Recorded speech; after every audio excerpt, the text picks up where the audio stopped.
আসসালামু আলাইকুম ভিউয়ার্স। আমি আজ শর্টকাটে খিচুড়ি রান্না করব। তো শুরু করি।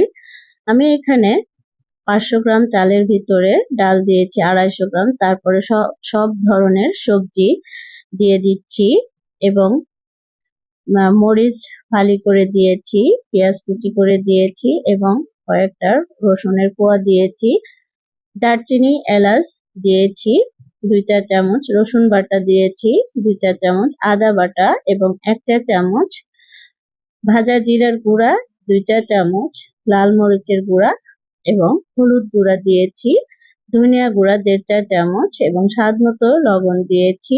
দেওয়ার পরে তেল দিয়েছি, তেল দিয়ে ভালোভাবে মেখে নিচ্ছি।